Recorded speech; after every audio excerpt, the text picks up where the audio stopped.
अस्सलाम वालेकुम dear student. आज के लेक्चर में हम बात करेंगे क्लास फर्स्ट ईयर की ट्रिग्नोमेट्री।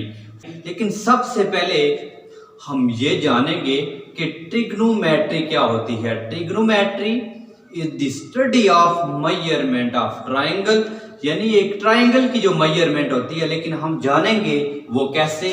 फर्ज करें आपके पास एक ट्रिग्नोमेट्री है। ये जो ट्रिग्नोमेट्री है ये बेसिकली तीन चीजों से मिलके बनी है। उनमें से आप देखिएगा बच्चों, ये सबसे पहले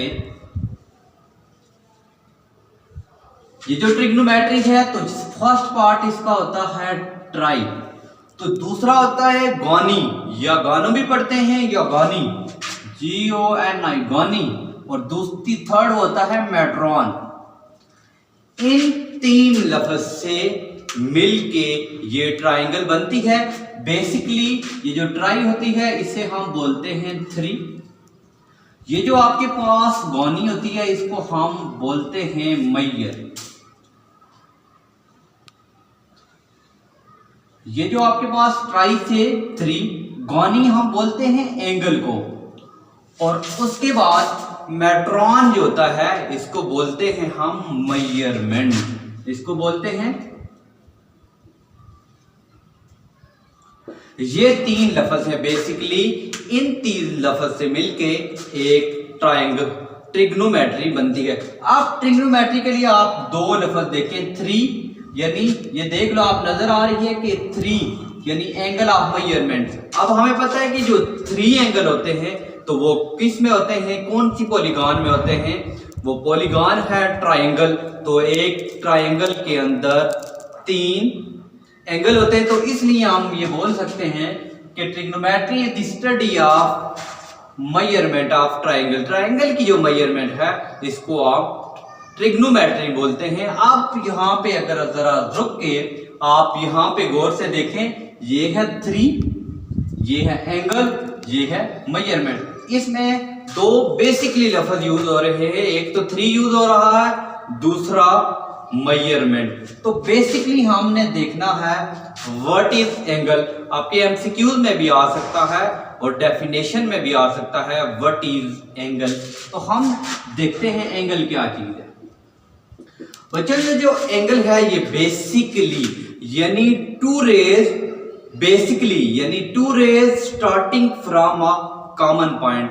तो मैं ये नहीं कहता कि ये आपके पास जो होंगी उनमें यानी एक पॉइंट से जो लाइन शुरू होंगी वो कोई पॉइंट होगा, इस पॉइंट, तो जब आपके पास एंगल बनता है, आपके पास देखें दो लाइन है, तो ये सीधी स्टार्ट नहीं होंगी, बेसिकली किसी कॉमन पॉइंट से शुरू होंगी, यानी two rays starting from a common point is called angle. तो बच्चों ये जो लाइन होती है इसको हम बोलते हैं वर्टेक्स। ये वर्टेक्स है और this is a initial line. ये हमारे पास इनिशियल लाइन है और ये आपके पास टर्मिनेटिंग लाइन है।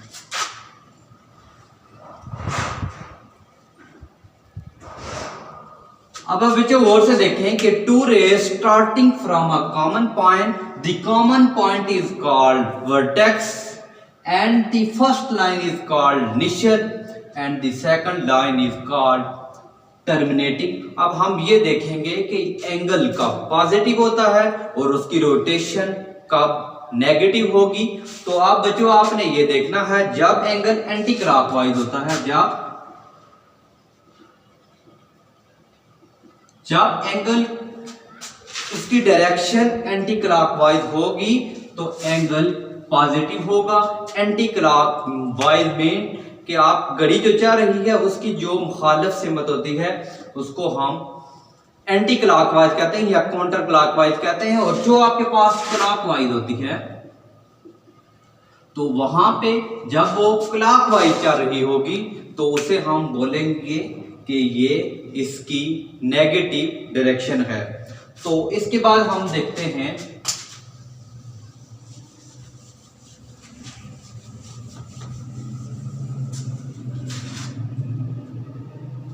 तो उसके बाद मैंने ये बताया था आपको बच्चों की, ये देख लिया कि हमने 2 line starting from the common point, तो common point is called vertex, इसको हम वर्टेक्स कहते हैं। ये हमारे पास इनिशियल लाइन है और ये टर्मिनेटिंग लाइन है। ये 3 मैंने बता दिया। अब हम एंगल को किससे रिप्रेजेंटेशन करते हैं, यानी किससे डोनेट किया जाता है, तो इसके लिए कुछ आपके पास अल्फा, बीटा, गेमा, थीटा, उसके बाद फाई, साई, एक्साई, ये कुछ टाइप्स होती हैं। तो इनसे हम आप एंगल को रिप्रेजेंटेशन करते हैं।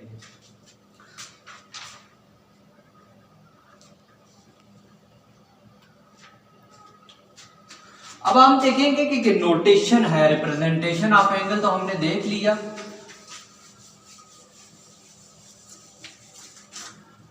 अब हम देखेंगे आपके पास से ये कुछ हमने पढ़ी। अब नोटेशन ऑफ एंगल थीटा था, अल्फा, बीटा, गेमा, एक्साई, साई, ये कुछ था। तो अब इसके हम देखते हैं कि क्लॉकवाइज डायरेक्शन और एंटी क्लॉकवाइज डायरेक्शन।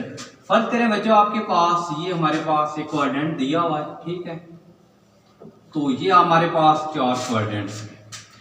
अब इस तरह जब हम जाएंगे तो हम यहाँ से आप फर्ज करें कि यहाँ से यहाँ पे कोऑर्डिनेट, क्योंकि यहाँ पे 0 से शुरू होके 90, 180, 270 और 360 तक जाते हैं।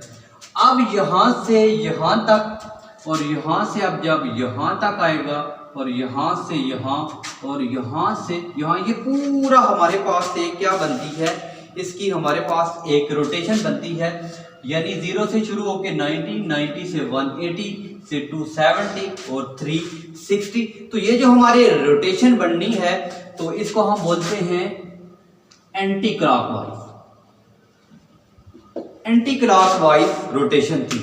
अब हमने देखनी है कि ये जो क्लॉकवाइज है तो उसमें एंगल क्या बनेगा। अब क्लॉकवाइज जो होगी वो ऐसे शुरू होगी, यहाँ पे फर्ज करें ये लिख लेता हूँ, ये क्लॉकवाइज, तो यहाँ पे जाके -90 और यहाँ से आप होगा तो यहाँ पे आप -180, -180 से यहाँ पे -270 और यहाँ से जाके -360 बनेगी।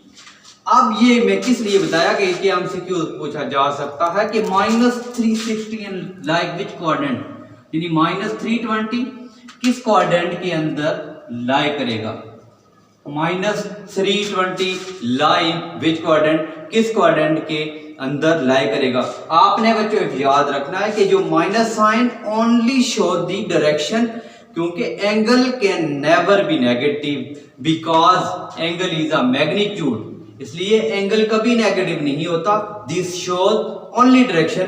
अगर आप -320 देखते हैं कि किस डायरेक्शन में लाई करता है तो आपको एमसीक्यूज में पूछा जाता है, स्पेशली ई कैट का जब आपका पेपर आता है उसमें स्पेशली ये क्वेश्चन पूछा जाता है, -360 इन विच लाई कोऑर्डिनेट। तो आप यहाँ पे आप बच्चों देख ले हैं first, second, third and fourth coordinate. आप देख लें ये -180, -270 ये वाला कोऑर्डिनेट आ रहा है माइनस, तो इसमें -320 लाई करेंगे तो हम इजीली कह सकते हैं कि -320 लाई इन फर्स्ट क्वाड्रेंट। अब हम आगे देखते हैं।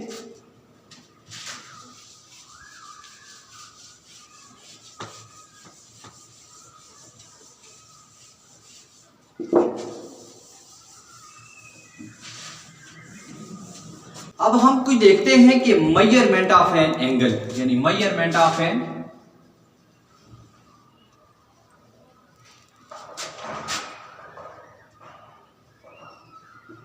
कि हमने एंगल के बारे में तो पढ़ा, यहाँ पे अल्फा, एक्साई, और उसके बाद हमने मेजर किस क्वाड्रेंट में लाई कर देता है उसकी नोटेशन पढ़ती है। लेकिन हम अब ये जानेंगे कि किसी एक एंगल है उसको मेजर करने के कितने मेथड है। देयर आर, हमारी बुक में जो है बेसिकली 2 मेथड है, लेकिन जो एंगल का जो मेजरमेंट किया जाता है तो ये बेसिकली 3 जो इसके पॉइंट्स हैं उनसे मेजरमेंट की जाती है। तो सबसे जो पहला मेथड होता है वो बच्चे बोलते हैं डीएमएस सिस्टम, डीएमएस यानी डिग्री, मिनट एंड सेकंड ये DMS होता है, और दूसरा इसको हम बोल सकते हैं इंग्लिश सिस्टम भी इसको बोला जाता है। एक तो इसको इंग्लिश सिस्टम और ये वाली यहाँ पे इसको रिप्रेजेंट किया जाता है, कभी कभी डिग्री से भी रिप्रेजेंट किया जाता है। दूसरा जो होता है हमारे पास ये फ्रेंच सिस्टम होता है।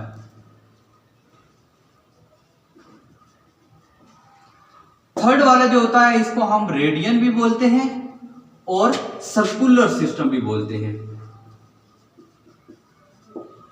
तो ये हमने तीन देखी कि फ्रेंड्स ये आपके पास ये डिग्री होगी, तो ये ग्रेडियन होता है। सेकंड लाइन को हम क्या बोलते हैं, ग्रेडियन फ्रेंच सिस्टम। या अब आप गौर से देखें, हमने डिग्री बोला तो इसको रिप्रेजेंट करने के लिए DMS डिग्री मिनट सेकंड बोला जाता है, या बच्चों इसको हम इंग्लिश सिस्टम बोलते हैं। दूसरा पॉइंट आपके पास ग्रेडियन था, इसको हम फ्रेंच सिस्टम बोलते हैं। थर्ड वाला हमें पता है कि ये रेडियन है, तो ये आपका सर्कुलर सिस्टम है। तो अब पेपर में पूछा आपको जा सकता है what is relation between degree, gradian and radian, इन तीनों में क्या डिफरेंस है। आपने ये हमेशा याद रखना है, radian is greater than degree और ग्रेटर देन ग्रेडियन। ये स्टेटमेंट पेपर में MCQs में अक्सर पूछी जाती है।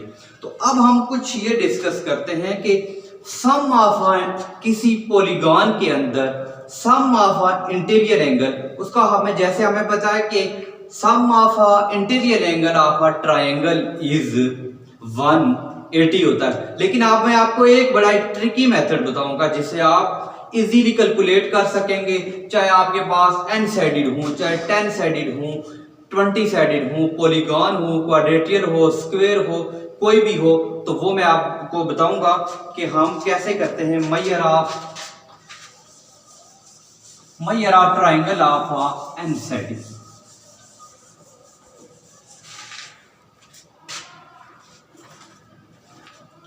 तो रिलेशन बिटवीन, इसका लिख लें रिलेशन बिटवीन। तो हमने आपके पास रिलेशन बिटवीन करनी है कि साइडेड और इंटीरियर एंगल के दरमियान, relation between side and interior angle of n side. ये आपने फार्मूला बच्चों अच्छी तरह याद रखना है, ये n साइडेड के लिए। फर्ज करें हमें कोई n साइडेड दी है, तो एक दो के लिए मैं आपको सॉल्व करके दिखाऊंगा, लेकिन सबसे पहले बच्चों आपके लिए आपने इसके लिए एक फार्मूला याद रखना है। ये आपके मैं लिख देता हूं, ट्रिकी मेथड है। ये आपके पास बच्चों फार्मूला है। फार्मूला ये है कि 2n माइनस 4 मल्टीप्लाई 90 डिग्री। आपने ये फार्मूला याद रखना है। इस फार्मूले को आप यूज करते हुए कोई भी अनसाइडेड पॉलीगॉन होगी, फर्ज करो वी टेक अ ट्राइंगल। तो हमें पता है कि ट्राइंगल के साथ कितनी साइडें होती हैं, 3 हैं। तो मैं इस फार्मूला के अंदर n की जगह 3 पुट करता हूं। तो 2 × 3 माइनस 4 मल्टीप्लाई 90, तो यहाँ पे आ जाएगा 6 माइनस 4 मल्टीप्लाई 90 डिग्री। तो ये आ जाएगा 2 मल्टीप्लाई 90, तो हमें बच्चों क्या मिल जाता है 180 डिग्री। तो वही नाउ दैट आल्सो दैट कि सम ऑफ जो ट्रायंगल है इनकी तीनों साइड का जो सम होता है वो कितना होता है 180। आप देखिए इस फार्मूला के ऊपर, अगर मैं फर्ज करो आपके पास यही फार्मूला है 2n माइनस 4 मल्टीप्लाई 90 डिग्री। तो अगर इसमें मैं n की जगह फर्ज करें कि मैं यहाँ पे n की जगह 4 पुट कर देता हूँ, तो अब हमें पता है कि जो 4 साइडें होती हैं तो ये या तो स्क्वायर की होंगी तो या आपके पास रेक्टेंगल की होंगी। 4 साइडेड है तो इसका सम ऑफ इंटीरियर 3 साइडेड का तो हमने पता भी था और हमने इजीली 180 फाइंड किया। तो आप वही let n is equal to 4 sum of a square और रेक्टेंगल। चेक इट, n की जगह बच्चों आप 4 पुट करें, माइनस 4 मल्टीप्लाई 90 डिग्री। अब बच्चों देखें आप 4 को आपने 2 से मल्टीप्लाई करेंगे तो 8 माइनस 4 आएगा 90 डिग्री। जब आप 8 माइनस 4 करेंगे तो ये आपके पास आ जाएगा 4 मल्टीप्लाई 90, तो आप ये देखें 360 है। तो अभी आप और से देख सकते हैं कि यहाँ पे 90 90 90 4 एंगल 90 के बन रहे, तो इसका सम ऑफ इंटीरियर एंगल जो होगा वो 360 होगा।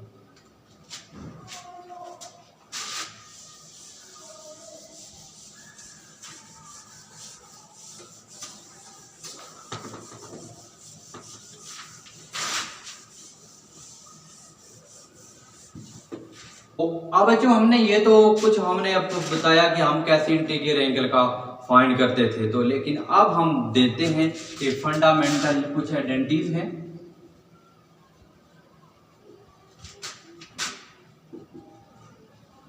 कुछ ट्रिग्नोमेट्री फंडामेंटल आइडेंटिटीज हैं। तो हम क्योंकि हमने ट्रिग्नोमेट्री का 9 चैप्टर स्टार्ट करना है, लेकिन 9 चैप्टर स्टार्ट करने से पहले उसके कुछ बेसिक कंसेप्ट थे जो मैं आपके साथ डिस्कस कर रहा हूं। तो आप बच्चों आपके लिए तो ये आइडेंटिटीज याद रखनी है। Sine square theta plus cos square theta is equal to 1। जहां आपको ऐसे भी लिखा जा सकता है sine square theta is equal to 1 minus cos square theta. तो अगर यहाँ से आप कॉस स्क्वायर थीटा की वैल्यू निकालना चाह रहे हैं तो ये 1 माइनस साइन स्क्वायर थीटा होगा। उसके बाद दूसरा ये होता है कि secant square theta is equal to 1 plus tan square theta. अब इसको ऐसे भी लिख सकते हैं secant square theta minus 1 is equal to tan square theta. और आप इसको ऐसे भी लिख सकते हैं secant square theta minus tan square theta is equal to 1। और जो थर्ड वन था सीकंड पढ़ा तो उसके बाद कोसेकंड है, तो ये cosecant square theta is equal to 1 plus cot square theta. अब इसको इस तरह लिख सकते हैं cosecant square theta minus 1 is equal to cot square theta.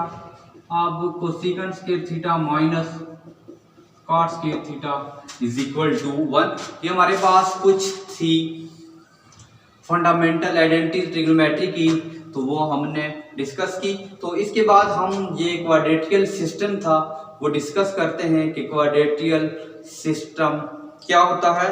तो अब आपके पास बच्चों ये देखें, ये तो हमने फाइंड किया। अगर हम ये देखें तो टोटल हमारे पास ये एक क्वाड्रेटिकल सिस्टम है। तो यहाँ पे बच्चों 90 डिग्री होगा, यहाँ सॉरी 0 से शुरू होके 90, 180, 270 एंड देन 360। आप इसको लिख सकते हैं पाई बाई 2 भी लिख सकते हैं, पाई भी लिख सकते हैं, 3 पाई बाई 2 और 2 पाई। ये हमारे पास कुछ एक क्वाड्रेटिकल सिस्टम था। अब इसकी हम देखेंगे, अगर वहां से फर्स्ट करें, यहां से हमारी रोटेशन यहाँ है, इट मीन के एंगल इज लेस देन 90, तो इसको हम अक्यूट एंगल बोलते हैं।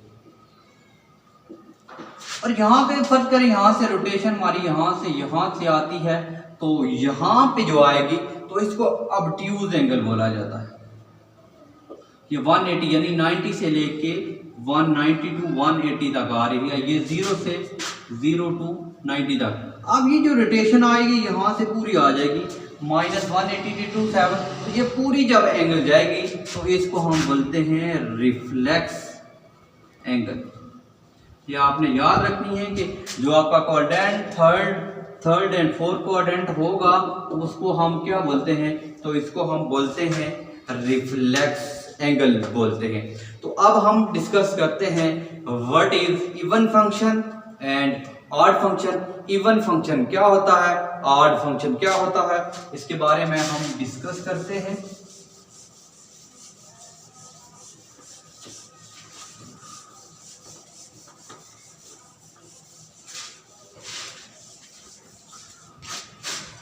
Now student we discuss what is even function and odd function। दो फंक्शन के बारे में हम डिस्कस करेंगे, ये है even function and odd function. ये क्या होते हैं, ये बेसिकली सेकंड ईयर की मैथ में भी एक क्वेश्चन था कि हम चेक करते थे कि what is even function and what is odd function, लेकिन वो तो फंक्शन के ऊपर था, वैल्यू थी। अब हमने ट्रिग्नोमेट्रीज फंक्शन के ऊपर, ट्रिग्नोमेट्रीज आइडेंटिटीज के ऊपर, ट्रिग्नोमेट्रीज रेशियो के ऊपर देखना है कि कौन सा फंक्शन का आपका इवन होगा और कौन सा फंक्शन ऑड होगा। बेसिकली इसका जो फार्मूला था, अगर आप f of minus theta put करें, f ऑफ थीटा आ जाए तो this is a even function. अगर आप f of minus theta put करें, माइनस f ऑफ थीटा आ जाए तो इसको हम क्या बोलते हैं, ऑड फंक्शन। तो अब आप बच्चों अगर cos इंटू माइनस थीटा हो तो वो cos थीटा होता है, और secant इंटू माइनस थीटा हो तो ये secant थीटा होता है।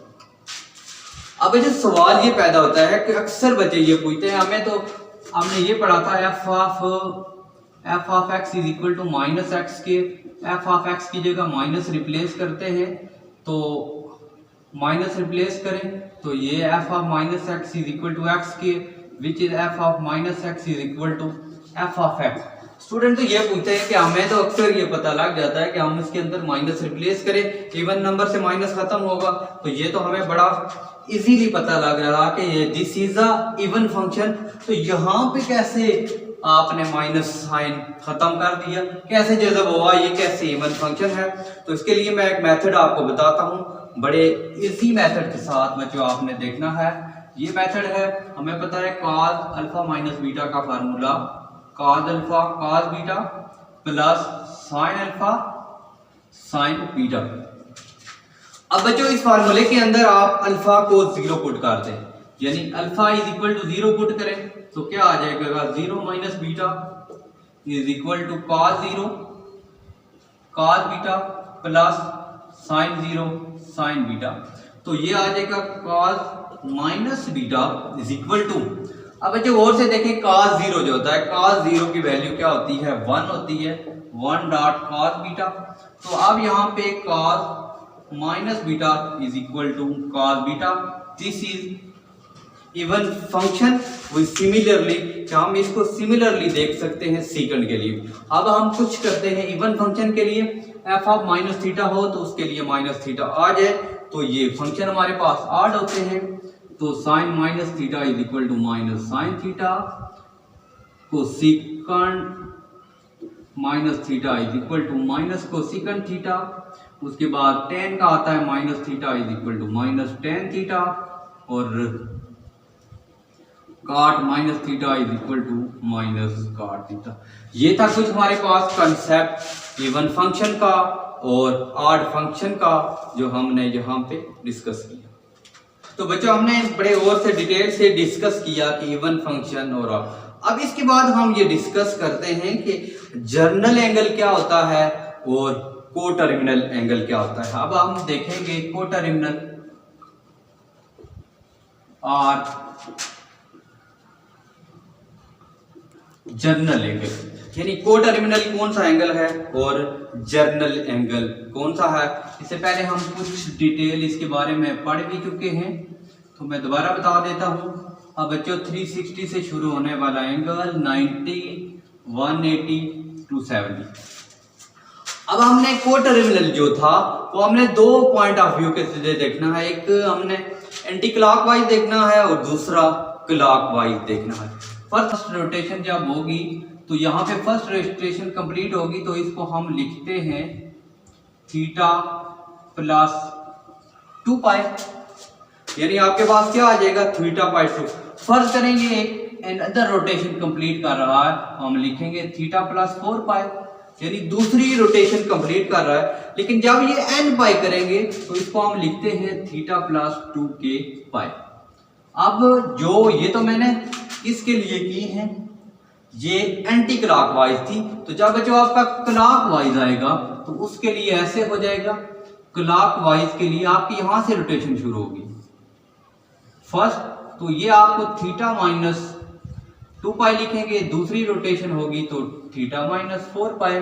तो अब एन पाई जब होगा तो यहाँ पे थीटा माइनस 2k पाई के पीरियड होते हैं। तो ये हमने कुछ कंसेप्ट था हमारे पास किसका, हम कोटर्मिनल एंगल क्या होते हैं या जर्नल एंगल क्या होते हैं, इसके बारे में हम डिस्कस करते हैं। तो अब हमारा जो लास्ट टॉपिक्स है उसके बारे में हम कुछ डिस्कस करते हैं।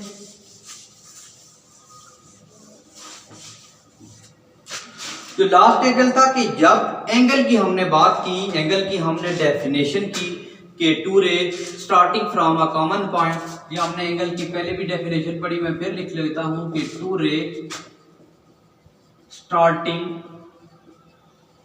फ्रॉम कॉमन पॉइंट, यानी बच्चों की आप दो रेज जब कॉमन पॉइंट से स्टार्टिंग होंगे तो उसको हम एंगल बोलते हैं। उसी एग्जांपल के लिए मैंने ये भी आपको दिया, ये वर्टेक्स होता है initial line and terminating line. अब हमने ये देखना है कि एंगल कब स्टैंडर्ड पोजीशन में एंगल होगा, angle in standard position, angle in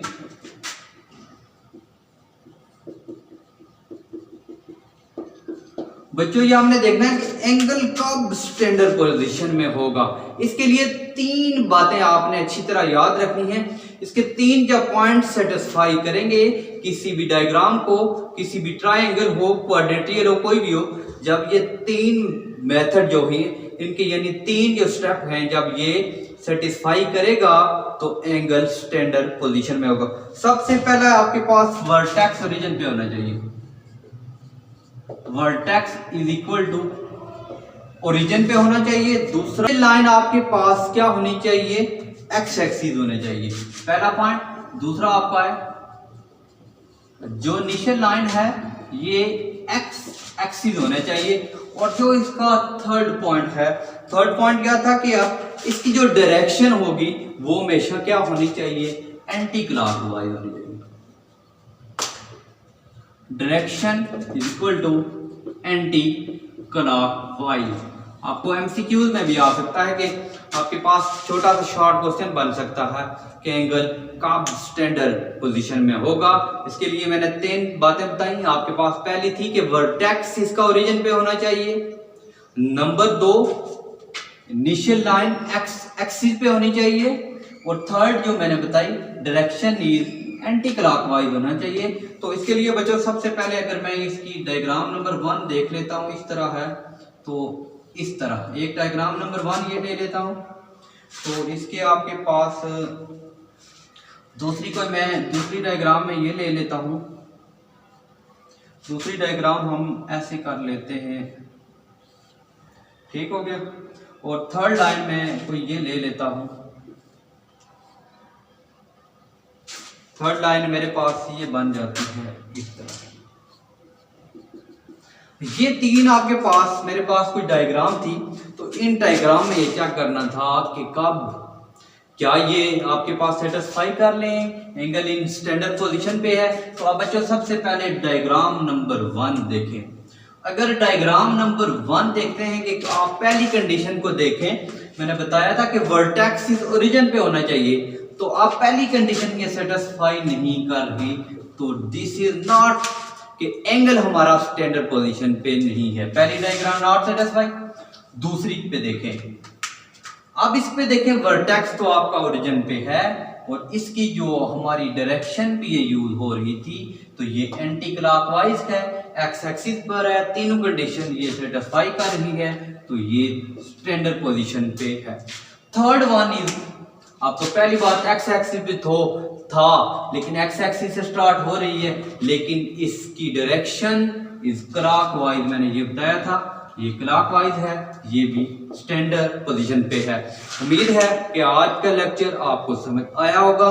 फिर भी कोई सवाल हो, कोई मसला हो, आप जरूर कमेंट्स कीजिए। इंशाअल्लाह इसी प्रोग्राम के अंदर इसी लेक्चर में एक नए टॉपिक के साथ फिर मिलेंगे। तब तक के लिए इजाजत दीजिए। अस्सलाम वालेकुम।